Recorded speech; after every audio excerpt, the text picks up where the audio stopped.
चरण सिंह सापरा अर्जुन को पता नहीं था। एक और लॉजिक उन्होंने दे दिया, अर्जुन को पता नहीं था कि वो आंख में तीर मारने जा रहा है, उसके बाद उसका क्या होगा। मतलब अर्जुन को पता था कि ये द्रौपदी का स्वयंवर था।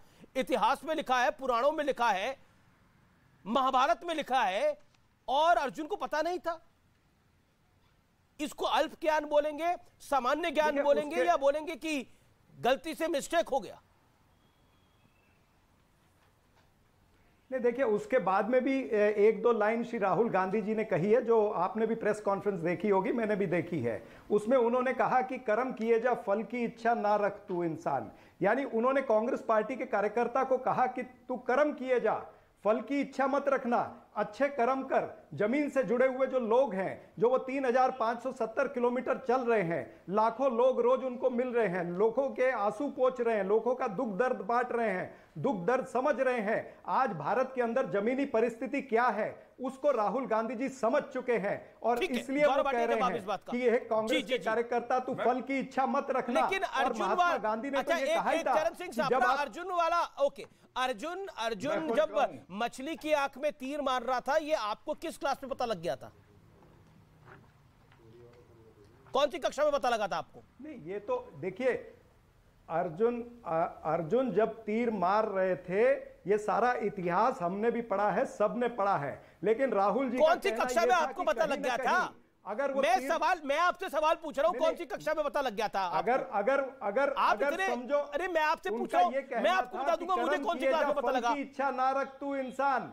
मुझे मैं पूछ रहा हूं आपको कौन सी कक्षा में पता था? अरे आपके बारे में ओके, गौरव भाटिया से पूछे तो आपको तकलीफ है तो। अरे आपसे मैं पूछ रहा हूं आपको कौन सी क्लास में पता था? गौरव भाटिया, अर्जुन ने मछली की आंख में तीर मारा। कर्म किए जा, फल की इच्छा ना रख। अरे बिल्कुल गीता का सारा ज्ञान आज आप दे रहे हैं, लेकिन गौरव भाटिया, उन्हीं के लोगों ने, दादा दादी ने भारत को तोड़ दिया था। अब कौन सा भारत जोड़ रहे हैं पता नहीं। महंत जी, मैं आपको मौका दूंगा। गौरव भाटिया, गौरव भाटिया के बाद मुझे जाने दीजिए, फिर मैं देवकी नंदन ठाकुर जी भी इंतजार कर रहे हैं। गौरव भाटिया, एक सवाल पूछ रहा हूं, निजी सवाल है। आपको कौन सी कक्षा में पता लग गया था कि अर्जुन ने जब मछली की आंख में तीर मारा था, वो क्यों मारा था? किस क्लास में पता लग गया था?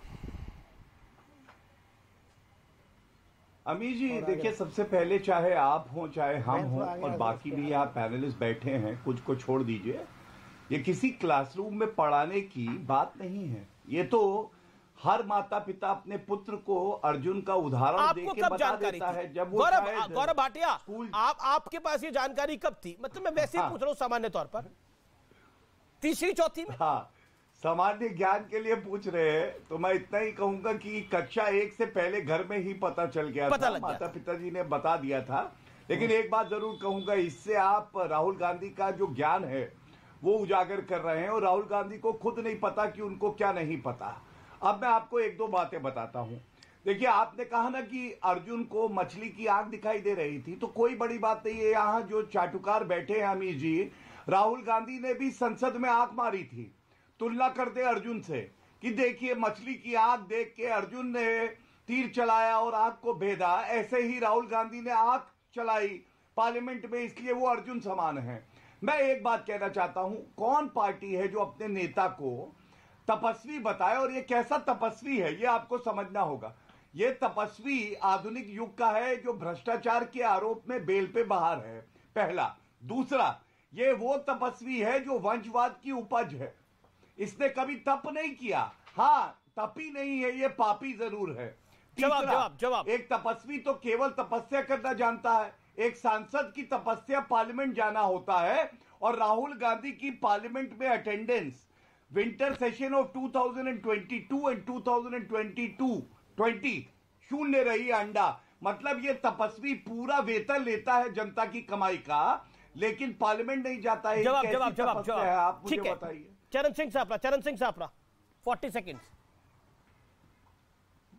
मुझे लगता है बीजेपी के प्रवक्ता को जो राम जन्मभूमि न्यास के महंत हैं, जो आचार्य हैं सत्येंद्र दास, उनसे कुछ सीख लेनी चाहिए। हनुमानगढ़ी के महाराज साहब से कुछ सीख लेनी चाहिए, और विश्व हिंदू परिषद से कुछ सीख लेनी चाहिए। अरे जो व्यक्ति पैर पर चल रहा है 3570 किलोमीटर, उसको भारतीय जनता पार्टी नीचा दिखाना चाहती है। आप 3.5 किलोमीटर चल के दिखाइए ना। और हमें पता है महात्मा गांधी जी ने यह कहा था, जब इस तरह का बड़ा काम करोगे तो पहले तुम्हारा उपहास होगा, फिर उपेक्षा होगी, फिर तिरस्कार होगा और फिर दमन होगा और फिर तुम कामयाब होगे। ये चारों स्टेज जो है राहुल गांधी जी पार करके आ गए हैं। ये बीजेपी लगी है तिरस्कार करने और ये बीजेपी दमन करना चाहती है, सत्ता बल, धन बल और बाहुबल को लेकर के। आप तिरस्कार नहीं कर पाएंगे। ये वो व्यक्ति है जिसका पूरा इतिहास और ये वो पार्टी है जिसका पूरा इतिहास तपस्या का है। सवाल पूछने जा रहे हैं गौरव। तपस्या को इतिहास से आप नहीं निकाल सकते। ओके, मैं देवकीनंदन जी आपका रुख कर रहा हूं। मुझे लगता है गौरव भाटिया 10 सेकंड। धन्यवाद। मेरा केवल एक ही सवाल है, राहुल गांधी अब पैर पे चलने लगे हैं, इससे पहले हो सकता है पैर पे ना चलते हों। आपने अभी बोला महंगाई एक मुद्दा है जो वो उठा रहे हैं। सापरा जी बताएंगे जनता को, हिमाचल में 1 महीना हुआ है भी सरकार आए, 3 रुपए वैट बढ़ा दिया है डीजल पे, इससे महंगाई कम होगी? बताइए जरा। जी इस प्रश्न को उत्तर दीजिए। मैं जवाब ले लूंगा, लेकिन देवकीनंदन ठाकुर जी इंतजार कर रहे हैं काफी देर से। देवकीनंदन जी अब तपस्वी नेता लोग होने लग गए हैं और पुजारियों की एक पार्टी हो गई है, तपस्वियों की एक पार्टी हो गई, तो आप क्या करिएगा? हम अमीश जी, आप भी हमसे अजीब क्वेश्चन करते हो। बहुत बहुत साधुवाद आपका। मैं सबसे पहले बता दूं कि तपस्वी और पुजारी में कोई भेद नहीं है। हर एक तपस्वी पुजारी है। रीजन, कोई बाहरी पूजा करता है, कोई इंटरनली पूजा करता है, और जो अपने ईश्वर की पूजा करता है, जो अपने आराध्य की पूजा करता है, वो पुजारी है। एक बात इस तरीके से कहता है, किसी पे राजनीति, क्योंकि मैं राजनीतिक नहीं हूं, मैं आध्यात्मिक व्यक्ति हूं, इसलिए मैं किसी पे आरोप नहीं लगाऊंगा, लेकिन मैं ये कहूंगा कि राजनीतिक लोगों को कम से कम धर्म के विषय में सोच समझ के बोलना चाहिए। मैं देख रहा हूं कि आप एक जगह पर ये चित्र भी चला रहे हैं कि राहुल जी अभिषेक कर रहे हैं, शिव जी का अभिषेक कर रहे हैं। राहुल जी अगर अभिषेक कर रहे हैं तो इस समय ये भी पुजारी हैं, शिव की पूजा कर रहे हैं, शिव पर जल चढ़ा रहे हैं, दूध चढ़ा रहे हैं, उनको चंदन दे रहे हैं, बेलपत्र चढ़ा रहे हैं, तो इस समय राहुल जी भी पुजारी हैं। तो क्या ये देश इनका नहीं है? ये देश पुजारियों का भी है, ये देश तपस्वियों का भी है, और ये देश सनातनियों का है। दुर्भाग्य यह है कि हम सनातनियों के मंदिर ले लिए जाते हैं, मंदिरों का पैसा ले लिया जाता है, लेकिन उस पैसे का रिटर्न सनातनियों को नहीं मिलता है, और मौलवियों को सैलरी दे दी जाती है। वो क्या फूफा लगते हैं क्या? जितनी चीजें हम लोगों पे आरोप लगाया जाता है, वही आरोप किसी अन्य धर्म के लोगों पर क्यों नहीं लगाया जाता है? दुर्भाग्य है इस बात का कि जब जब किसी को अपनी राजनीति चमकानी होगी, तब तक सनातन को टारगेट करेगा। पुजारियों का भी ये देश है, तपस्वियों का भी ये देश है, और मैं तो सिर्फ कहूंगा सनातनियों का है ये देश। जो सत्य को मानते हैं, जो सनातनी है, उनका देश है। हम लोगों को जो राजनीति है, जो राजनीतिक लोग हैं, उनको राजनीति में बयान दो ना आप। आपको पुजारी और तपस्वी, और मैं अभी मंदिर से आया हूं, मैं भी पुजारी हूं, तो क्या देश मेरा नहीं है? अभी तो आया हूं ना मैं मंदिर से, तो मैं पुजारी नहीं हूं? भैया मैं पुजारी हूं तो मेरा देश अगर नहीं है? अगर आप पुजारी हैं तो आप बीजेपी वाले हो जाएंगे। काय को हो जाएंगे बीजेपी वाले? राहुल जी कह रहे हैं सनातनी सनातन के हैं, जो अच्छा काम करेगा हम उनके हैं ना। अगर आज बीजेपी हमारी बात मानती है, आज बीजेपी हमारा काम करती है, तो हम बीजेपी के साथ खड़े, इसमें क्या बुराई है?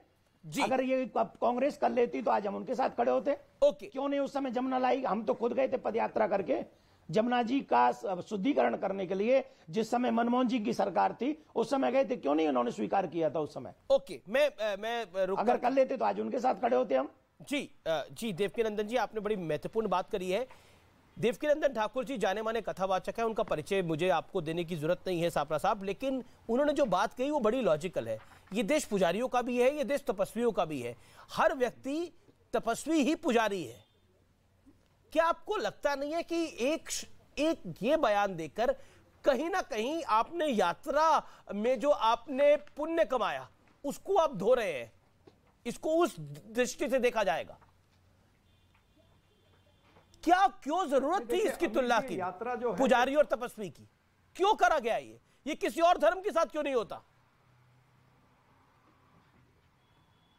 ये यात्रा जो है ना अमीश जी, ये क्रांतिमयी यात्रा है, देश को एक सूत्र में बांधने की यात्रा है, और वो एक सूत्र में ये यात्रा बांध करके रहेगी।